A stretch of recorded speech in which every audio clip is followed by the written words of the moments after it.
The Senior Bowl is rapidly approaching, and we are here to break down the wide receivers heading down to Mobile, Alabama. It is a large group, 16 guys in total, currently sitting with invitations here in mid-January. So we're going to split them up into two shows.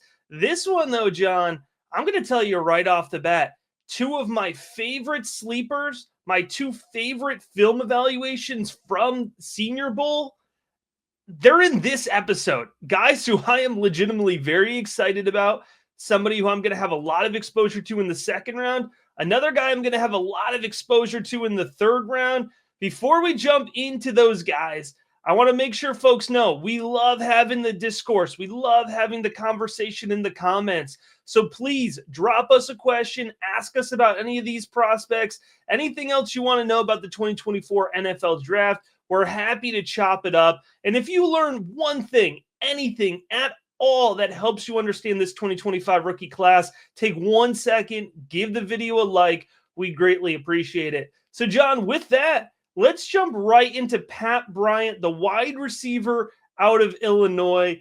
I definitely got some pops on tape when I was watching Pat Bryant, John, but he's also somebody, he caught my eye a lot watching him live this season, playing well against Big Ten competition. Matt, he is one of the players that this exhibition is for. He came on late in his career, but I agree with you. He had a very good final season for the Illini. And I'll say this, Matt, when you pop him into my wide receiver model, he is really fascinating of a prospect. He was the 2024 second team All Big Ten. He predominantly played on the outside for the Illini. And Matt, you know me, I like my receivers who can play outside on the X. He's 6'3", 200 pounds. He has the body, the height of that classic X receiver. He looks a little thin, but the weight is at 200. Let's see what it is at the Senior Bowl. He had his best season by far. 54 receptions, 894 yards, and 10 touchdowns. He tied for the Big Ten lead in receiving touchdowns and second in the Big Ten in receiving yards. We're talking about a conference with Ohio State and with Oregon. I mean, there's players in this conference, and he was fantastic, Matt. He had 19 career receiving touchdowns, fourth most all-time in program history, and he finished his career with a reception in 24 straight games. I want people to be clear why context matters looking at players. Illinois has Brett Bielema as their head coach, Matt. He's not throwing the ball all over the place. And they have Luke Altheimer was the quarterback for the past 2 years. Not being disrespectful, but he's not lighting up defenses either. And he averaged 15.3 yards per catch, Matt. That's really impressive. His catch percentage was 65. And what I like, he had a team aerial dominator of 38%. My model likes him, and I was more impressed than I thought. I am a little worried about athletic ability and straight line speed, but what did you see when you broke down Pat Bryant? You know, for me, what really jumped out, you mentioned it, a good boundary player, right? 6'3", 200. He's comfortable winning in traffic. So in those one-on-one situations, he's comfortable using his body in position. He feels the boundary well. But I will say, too, I think he can work over the middle of the field. He's got good mental concentration. He doesn't get pushed off his routes. He holds onto the ball through contact. Overall, really good hands. He adjusts well to the ball. You're talking about the so-so quarterback play there with Luke Altmaier. I think it's fair to say that Pat Bryant got some good experience adjusting to off-target passes. When it comes to route running, he works a really nice post, and so that's what I'm talking about. He works well over the middle of the field, and he decelerates nicely, John. You know, he's not the fastest guy, but he can get moving along the boundary in a straight line. He sells those comeback routes well with good footwork, good deceleration there. And after the catch, Now, I'm not going to make the claim he's the slipperiest guy, right? Or I should say the most elusive guy, but I do think he is slippery. You know, he doesn't go down on first contact. He maintains balance well, and he's aggressive, John. He's physical. He pushes through the end of the play. Now, I'm not going to sit here and sell Pat Bryant as a day 2 selection for you. I think he probably goes late day 3, potentially early day 3. But these are the types of guys sometimes that can be real gems, hidden diamonds here. And I think Pat Bryant is a guy who can contribute to a rotational wide receiver lineup in the NFL for a good chunk of time. So I'm excited to see him in Mobile, and I'm excited to see him get a chance to rise his stock. But John, here's the guy. Here's the one I'm most excited for. I watched the tape review here of Jaylen Nowell, and I could not get enough of the wide receiver out of Iowa State. I am so excited for him to go through this draft process. I'm telling you right now, I'm going to have a ton of exposure to Jaylen Nowell in my rookie drafts. But lead us in here to the wide receiver out of Iowa State. At the beginning of the process in about early December, I did not have Nowell as the top Cyclones wide receiver. But Matt, after I've watched more film, I plugged in some numbers, and I really studied this young man. He has risen up my rankings a ton, Matt. He's 5'11" and 200 pounds. So he definitely has the frame that you're looking for. What is interesting, he's very versatile. What I mean by that, he played 70% in the slot, 27% outside. But what I like about him, Matt, he's a better separator than his teammate. In my book, like, he separates really well. In high school, he was a 3-star prospect and the number 8 player in Missouri coming out. In 2021, he recorded one of the best rookie seasons by a wide receiver in Cyclone history. He played in 13 games. He had 3 starts, and he logged 39 receptions for 269 yards. That's really nice. We fast forward a little bit to 2023. He was okay, but nothing really to write home about. He posted a massive campaign, Matt. 66 catches for 820 yards and 7 touchdowns. He was second team all Big 12. He had 14 punts for 119 yards and 9 kicks for 245 yards. He's going to earn a spot on your team right away as a special teams contributor. And last year, he was even better, Matt. And the film is fantastic. I'm sure you're going to tell our viewers. 80 receptions for 1,194 yards, 9 touchdowns. That's a 14.9 average when most of his snaps are in the slot. That's impressive, folks. Again, honorable mention, all Big 12 is a kick returner and punt returner. 53 career punts, 37 career kick returns. He can play day 1 for you. I know you mentioned it, Matt. Tell me what you really like about this young man. Yeah, Nowell checks all the boxes I'm looking for in a high-end wide receiver prospect. Let's start with the sticky hands. He's catching everything thrown on target. He's got great reaction skills. He'll catch balls thrown in front of him. He's able to get balls thrown behind him, go up, extend to get balls thrown high. Really good reaction skills, tracks the ball well. You mentioned it here with a guy who's probably going to play in the slot at the next level, right? 5'11", 200, probably going to play in that big slot role. And that slot word, it scares fantasy football managers. It's not a negative word. It's no longer a damning position to be in.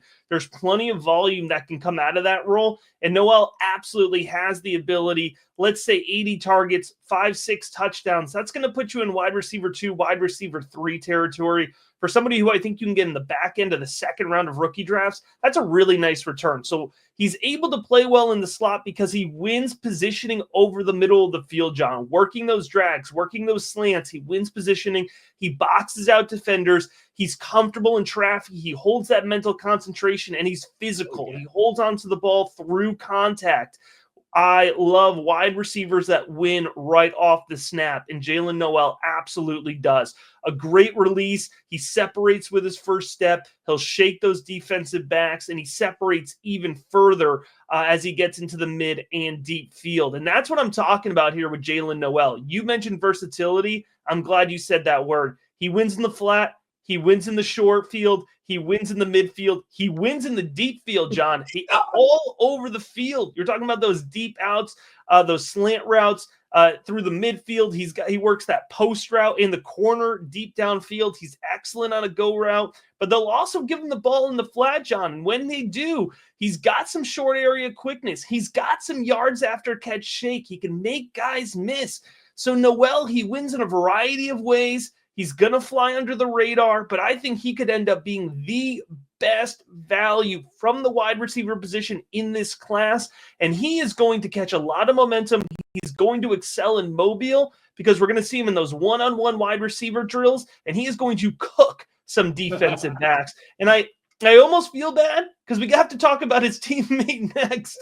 And so I think relatively Jaden Higgins might be a little bit of a down tick here in tone, but certainly a strong player and prospect in his own right. And as you mentioned, John, heading into film review, I, like many, had Higgins above Jaylen Nowell. Yeah, last summer I had Higgins above Jaylen Nowell in my Devy rankings, and I think Higgins was my most owned college fantasy football wide receiver. And Matt, he had a great season. There's no question about it. But when I went to the film and I began to study them, Nowell is the better prospect. And you know what? Matt has rubbed off on me on the years. When you work with someone like this, you learn from them. And Matt has mentioned separation. And at the end of the day, Nowell gets more separation than Higgins. Now, I will say one thing is Higgins tends to be the guy defense is focused on, but Nowell did show me more separation. But I still like Higgins. Who is this young man? He went to Western Kentucky, an FCS program out of high school. He was very good there, Matt. In 2 seasons at Eastern Kentucky, he had 87 receptions for 1,151 yards and 13 touchdowns. He really broke out as a sophomore with 58 receptions, 757 yards, and 10 touchdowns.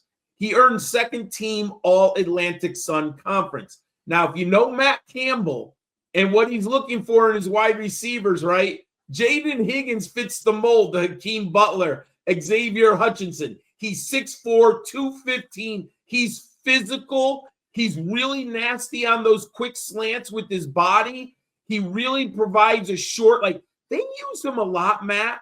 What I saw second and 6, he would get 6-yard catch first down, kind of a short first down reception. In 2023, he was honorable mention All Big 12 and Offensive Newcomer of the Year for the Cyclones.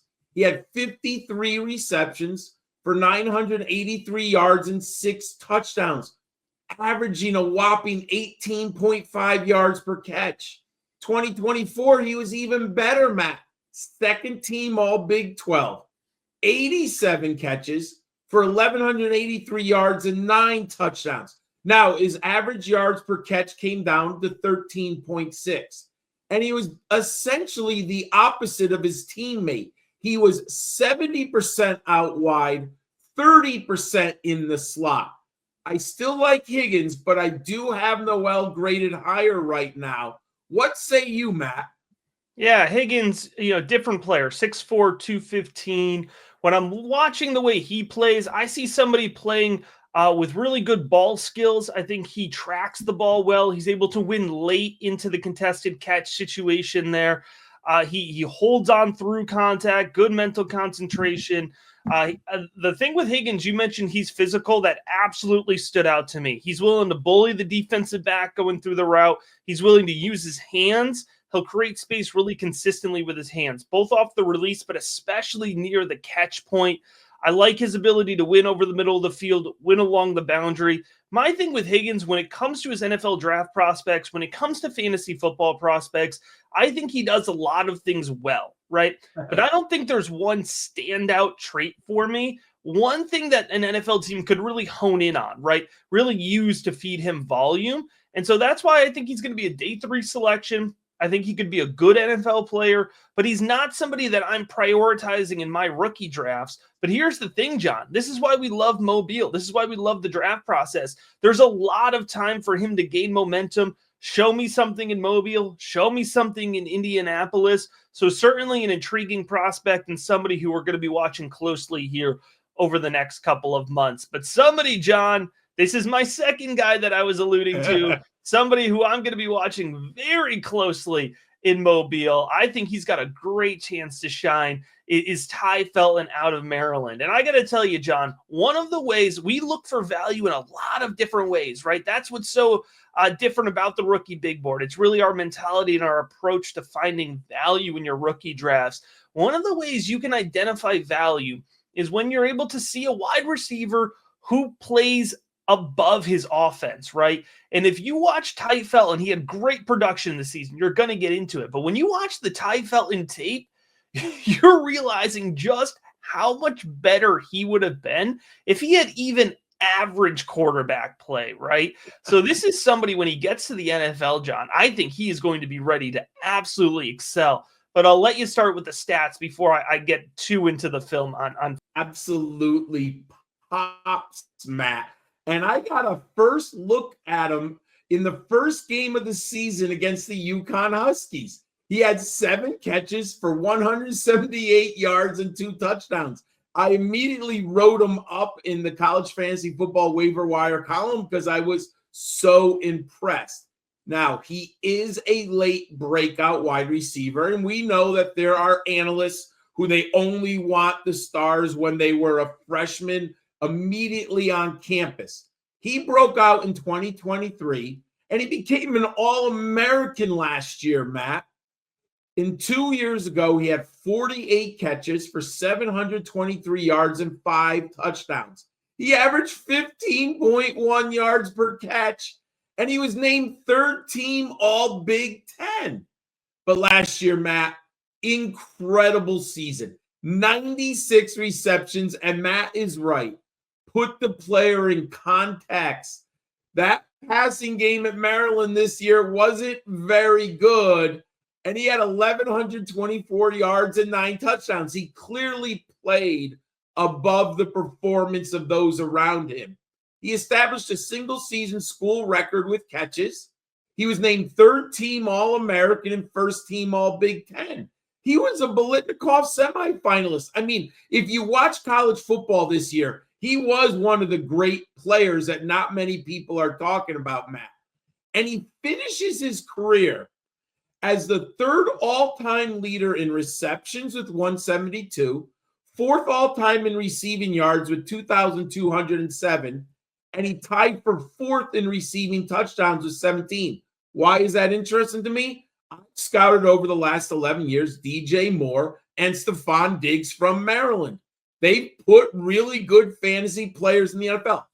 Felton is a very different prospect than those two gentlemen, but nevertheless, he's going to get a spot in an NFL team. Why don't you tell us more, Matt? Absolutely. One thing that's going to stand out right away when you're watching the Felton tape is he is a quick twitch athlete. He gets off the line of scrimmage very fast, gets to top speed quickly, and he's going to carry that speed downfield. So he's fast off the snap and he accelerates. He can burn downfield, absolutely cook defensive backs. I love his release. He shakes defenders right off of that release, wins with the first step, and they know instantly they are done for. All right, Felton, he's got dangerous footwork through his routes. He's got great range of motion that stems from flexible hips. He's able to drop those hips into his route, change direction very well, keep defensive backs on their back foot. I like his ability to win in traffic. He plays well over the middle of the field, working that drag route, working that post route. He's able to be really dangerous in that sense. John, with the ball in his hands after the catch, great short area quickness, and he moves well laterally also. He goes east to west. They'll give him snaps or touches, I should say, behind the line of scrimmage. Give him the end around, give him touches any way they can. Felton is a really effective player. The last thing I'll say on him, John, one thing you don't see in a lot of prospects when you're watching the tape review, especially guys who are 6'2", 186, right? So he's not the largest frame. He draws so much defensive pass interference, and I think it's just because the defensive backs so often feel beaten by him. It's an all-around really effective player. So when you have that high of a floor as a prospect, as a well-rounded skill evaluation, and then you add in the quick twitch element, the yak element, that's what's going to start to give you that fantasy football upside that you should be chasing in the third or fourth rounds of your rookie drafts. And although I think he's going to gain momentum here over the next couple months, nobody's talking about him now. So I think the third round is where he's going to land, and it's still going to be a really valuable spot for him to be in, John. But there is no more valuable spot for our viewers and our listeners to be in than at the Rookie Big Board. Join us over at patreon.com/Rookie Big Board, where you're going to hear about all the other sleepers we love. John, before we started recording this episode, I just logged my 65th film evaluation. All right, 65 players already done on the Rookie Big Board with grades for fantasy football value, and this year with full rookie profile articles as well. So you can go on and see full articles for every player we're talking about here. You can get access as well to the Dynasty rankings, the Devy rankings, personalized advice in the Rookie Big Board Discord, one-on-one draft consultation calls. John, all of that available for just $5. You could save 15% off now if you want to get that annual membership. There is no better time to get ahead of your league mates and take advantage of the awesome resources, insight, and personalized advice that we're throwing at you over at patreon.com/Rookie Big Board. The link to join will be in the episode description. That being said, John, let's head on over to TCU and let's talk about Savion Williams. Wildly popular guy. He's that athletic mold that draws people in each and every year. Tell me what you think about this Horned Frogs prospect. Well, he reminds me of an old adage. If we don't learn from history, we're doomed to repeat it.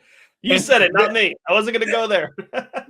And very much Savion Williams. I know he's getting a lot of hype. I'm kind of fascinated by this hype. And here's why. He reminds me of Cordero Patterson and Laviska Shenault. And I've seen this type of prospect. I get it. 6'5", 225 pounds. And Matt, there are plays where he splashes, where you really do go, wow, can he be special? But Matt, a few plays in college over a 5-year career should not define a player. We have to look at this player, what he has done over 4 years, and what we believe his skill set, how it can translate to the NFL. There's no question his athleticism. In high school, he was a 4-star recruit, and he played quarterback. But in 2020, he basically got on the field as special teams. He returned 14 kicks for 312 yards. He's an older prospect, Matt, and he didn't really play for a couple of seasons. He didn't get on the field very much. Now, TCU had some players, right? There was a decent depth chart ahead of him. So that's some of it. And over the past 2 seasons, he has been named back-to-back honorable mention Big 12. In 2024, he became one of the most versatile weapons in college football. I can't deny that. He had 60 catches for 611 yards and 6 touchdowns. Matt, why people are excited? He had 51 carries for 322 yards and another 6 scores. And I admit some of those carries, some of what he did in the Wildcat formation is impressive. But Matt, you and I are old enough to know, is that really going to translate to NFL success? I mean, I don't envision it. And I get it, 2023, he had a nice year also, 41 catches, 573 yards, and 4 touchdowns. but I plugged in the numbers, Matt, and there are more flags than green lights in my model. I don't think I'm going to have very many, teams rostered with Savion Williams unless he falls way beyond anything I'm projecting right now. What do you say, Matt, when you saw him? Yeah, for folks who don't know, maybe you're just tuning into the Rookie Big Board channel for the first time or you're newer to the channel. Me and John do not compare notes before we record. No. But we've been doing this so long now. We're so in sync. You're absolutely spot on. I mean, you mentioned Cordell Patterson. You mentioned Laviska Shenault.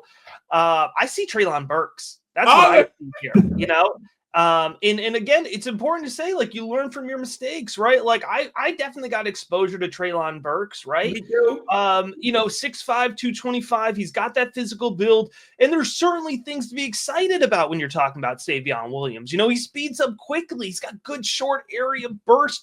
He gets the end arounds. He gets the jet sweeps. He gets the direct snaps. Like, all right, TCU's trying to get him the ball. They're being creative with it. When he's playing wide receiver, he'll separate with physical hands near the catch point, right? He's a willing blocker. He's willing to get physical. He's willing to be tough, drop his shoulder to get a couple extra yards on a run. But John, a lot of yards after catch based on what I call manufactured production, right? And we do this every single year. The Rookie Big Board patrons do not draft manufactured production, right? So giving them the ball, near the line of scrimmage, those screen passes, right? The handoffs, the jet sweeps, forcing those really short passes, that's not going to translate to the next level. It never has. Ask Rondale Moore, ask Malachi Corley, right? Like, this does Kadarius Toney. These are all Rookie Big Board fades, guys who had high ADPs. And Savion Williams, I think he's going to land in the second round of rookie drafts, and he's somebody who I think you need to avoid, despite the fact that he's going to look really exciting. And guess what? He's going to look good at Mobile. And guess what? He's going to test well in Indianapolis, but we're telling you now, in the middle of January, get it in your head. This guy is somebody who you're going to want to proceed with caution on. You get him in the late third, you get him in the fourth. That's the right risk position. If he's going to go in the second round of your rookie drafts, not somebody who I'm super interested in. And John, getting to the next guy here, we're going to lean into, some Tennessee Vols action here. We're going to try to curb my bias here as a volunteer. Somebody who it feels like, one of these guys that's been in college 39 years. But Bru McCoy has declared for the NFL draft. He will be heading out of Knoxville. I'm curious to see what you think about his stat profile, because certainly not the most linear college career, that's for sure. He's actually been on a college campus for 6 years, Matt, and he's played for two prodigious programs at USC and Tennessee, and he was a 5-star recruit in high school with really good size. That alone should make him an interesting wide receiver. But, Matt, I'm sure you're going to reflect a little bit. I'm not impressed with the film. And my model says, we better hold the brakes on this young man. He redshirted his freshman back for the Trojans. And 2020, he saw limited action in 6 games. If you don't remember, in COVID, everyone, the Big Ten played, I think it was only 6 games that year, or the Pac-12. Played only 6 games that year. He had 21 catches for 236 yards and 2 scores. Okay, that seems pretty decent for a young man. In 2021, he didn't play because of off-the-field issues and an indefinite suspension from USC. I'm not going to go into that. If you're interested, everyone, you can find out what happened to Bru McCoy. He eventually leaves Los Angeles, and he goes and he enrolls at Tennessee. And he emerges a clutch receiver. I mean, we know Jalen Hylett was the star of that team with Hendon Hooker, but if you look closely at the film and study Bru McCoy, he was pretty good that year, Matt. He posted career best with 52 catches for 667 yards and 4 touchdowns. He had 3 games with over 100 yards and 5 catches for 30-plus yards. So he finally looked like he was moving on an upward trajectory. But in 2023, he played in only 5 games after suffering a fractured dislocation of his right ankle. Okay, injuries happen. 17 catches with 217 yards and a touchdown. I went in this year with eyes wide open, kind of really hoping Bru McCoy would be good. Matt, I was very unimpressed with this year's film work. 39 catches, 472 yards, and 2 scores. There will be an NFL team because will be impressed with this size. I get it. And there is athleticism in there, but my model says there are red flags here. What do you think when you saw him, Matt? Yeah, I will say, I think there's a role for Bru McCoy on an NFL offense, right? When you watch his film, like you mentioned, 6'3", 230, and you can see that size and physical presence. He knows how to use it. Sometimes you get these larger guys, and they don't know how to use their size. And I will say, too, McCoy's listed at 230. He's a cut 230, right? Like he's not dragging a lot of extra weight, so he moves well with that 230, and he uses his frame to win positioning. He does really well along the boundary in particular. He will box out defenders. He goes and he attacks the ball, so he doesn't let those defenders jump his routes. When the ball is on target, when the ball is high, he has good hands. He's reliable. He can bring that ball in. So I think he does have good ball skills that he pairs with that. He can work over the middle as well, and I think he's comfortable doing that, although I think he's better along the boundary. That's where you're going to want to play him. He's a high motor runner. What I will give Bru McCoy a lot of credit for, he's not the most fluid guy. He's not, he doesn't have a ton of shape to him, but he gets off the line of scrimmage quick. He accelerates fast, and that's really helps him separate and get into his routes well. High motor runner. He's a physical blocker. He's a willing blocker. He can seal the edge. He'll finish the block through, really drive guys downfield, open up some space. And so I think there's a role for Bru McCoy, rotational, boundary wide receiver at the next level. Guy in front of him goes down. All of a sudden, maybe he's getting 5-6 targets a game, right? Not somebody I'm prioritizing early in my rookie drafts. Not somebody who I think is going to get day 2 draft capital, but certainly somebody that I'm keeping my eye on. Late 4th round, deeper leagues, 5th round rookie shot. I'm willing to take that, but I can't say with confidence, right, that we're going to proceed with a guy who's going to get a ton of volume early in his career. But the next guy we're going to talk about is absolutely somebody who I think is going to get some pretty good volume pretty early in his career, somebody I expect to be a day 2 selection, and that is Alec Ayomayor out of Stanford. I've been waiting all show to talk about this young man, Matt. Last summer I had him high in my Devy rankings. I have 2 Devy teams. He's on both of my Devy teams.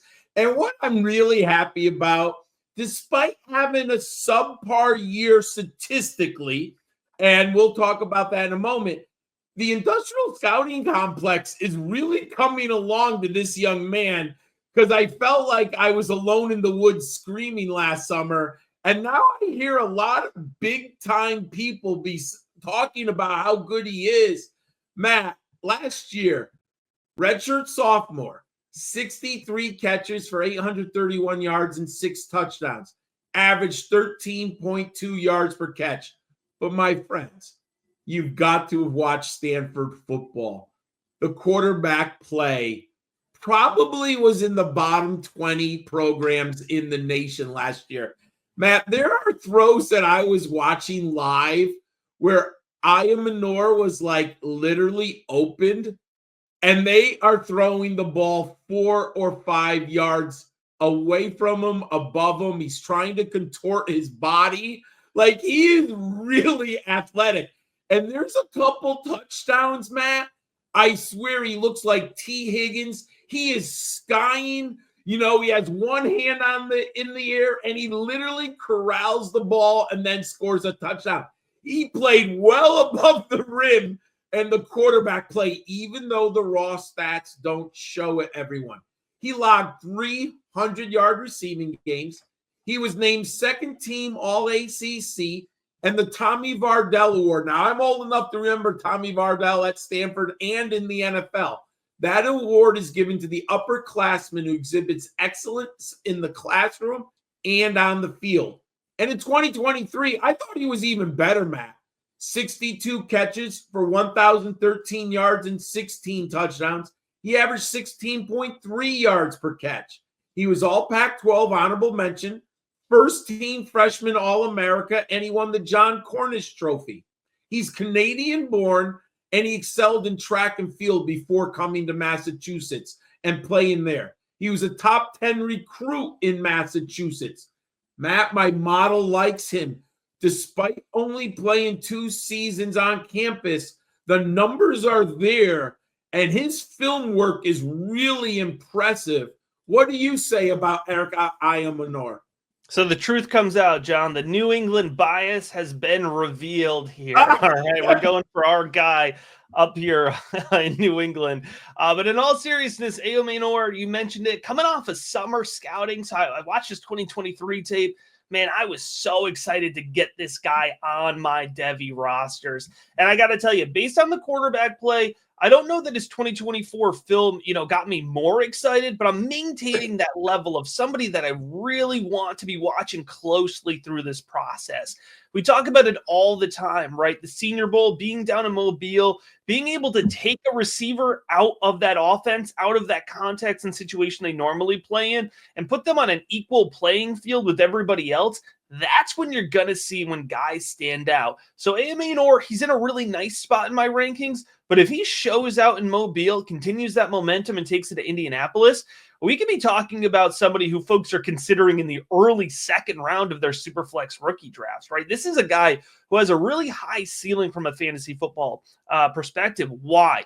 He's a sharp route runner. I like his ability to win against zone, as he's seeing mostly zone coverage. But when defensive backs get up on the line of scrimmage and press him, that's a mistake, all right? He's separating with physical hands off the snap. He wins with his first step consistently, and he's able to carry that speed downfield very well. He's not a pure burner, John. It takes him a little bit to get up to speed, but if he's got a step or two and he can get up to speed, he's accelerating downfield. He's winning that foot race downfield.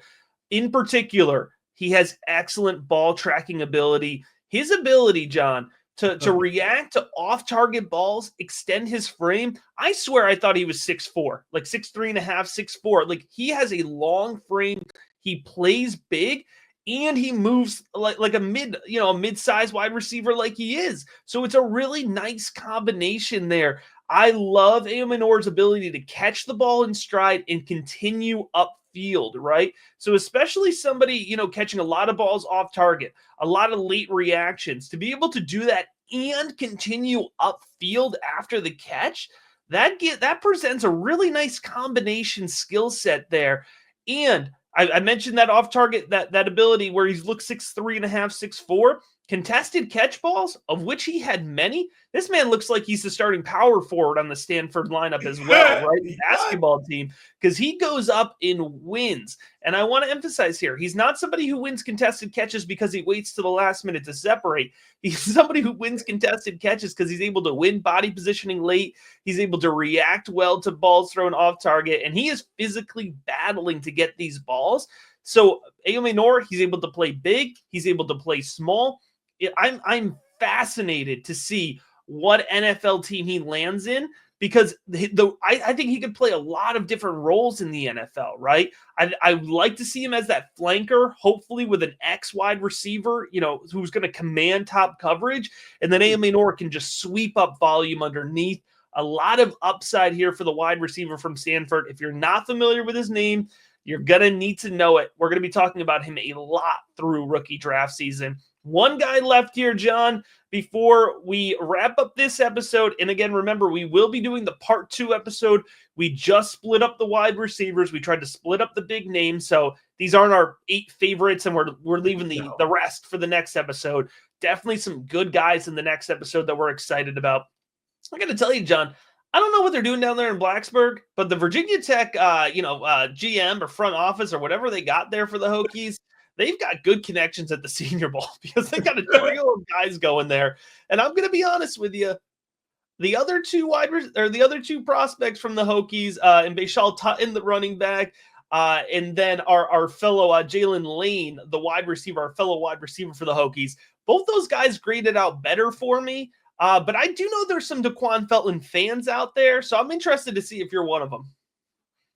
I'm not a fan, but I do understand why he got an invite to Mobile. And Matt, I agree with you. I kind of feel better that I lost some cash on Virginia Tech in the ACC championship, but they definitely had talent. I knew they had talent. It just, sometimes you don't always get your championship. But Daquan Felton, there is some really nice splash plays on film where you do see the athleticism. But again, Matt, I think I counted 6 young men out of my 40 who are 2019 graduates in high school who have played 6 years, and Felton is one of those 6. He originally enrolled at Norfolk State, an FCS school. In 2021 at Norfolk State, he had 28 catches for 492 yards and two touchdowns as a redshirt freshman. In 2022, he had 39 receptions for 573 yards and 7 touchdowns. He was named second team All MEAC. He transfers to Virginia Tech in 2023, and he's been good, not sensational or anything, but in 2023, he started all 13 games. He had 38 catches for 667 yards and 8 touchdowns.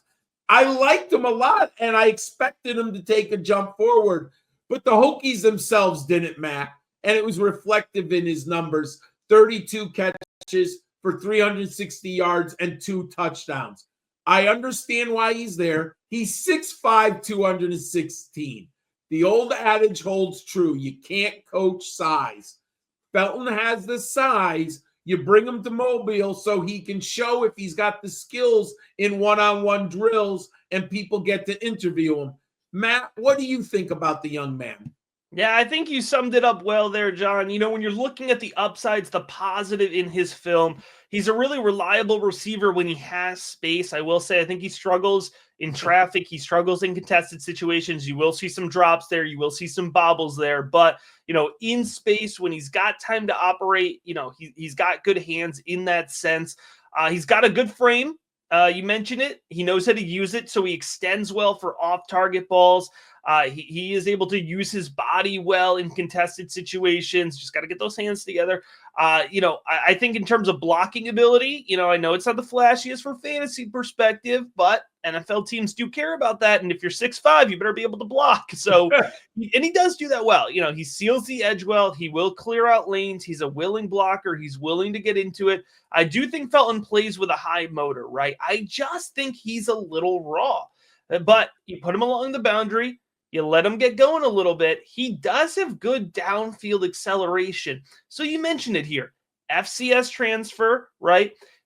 Kyron Drones was not the quarterback we hoped he would be this year, so he didn't get the best quarterback play. He didn't get the best offense, to play in. So an NFL team is going to draft him, and they're going to look to develop him. And if you're somebody, you're watching the Daquan Felton film, he catches your eye in Mobile, he catches your eye in the Combine. You know what? You'll feel like use that late 3rd round pick. If you play in deeper leagues, use that 5th round, 6th round pick. This is why you have taxi squad spots, right? Not somebody who's going to get on the field right away, very likely in the NFL. Maybe he's on an NFL practice squad for a little bit, but you might as well use up those taxi squad spots. Doesn't mean he's not going to hit, doesn't mean he's not going to be successful, but somebody who needs a little bit more time to develop before he can really come and put out the full product that he can be here. But John, there is no better product out there than the amazing resources we have over at patreon.com/rookiebigboard. So again, folks, if you want to read 60 plus rookie profiles, by the way, that get updated every step of the way. These things are not static. They're getting updated consistently. If you want the dynasty rankings, the Devy rankings, most importantly, it's worth it alone for the personalized access via the Rookie Big Board Discord. Over 350 fantasy football sickos helping you build rosters, make trades, make rookie draft picks. We're doing mock drafts. We're doing everything this time of the year. This is the best time of year to be in on it.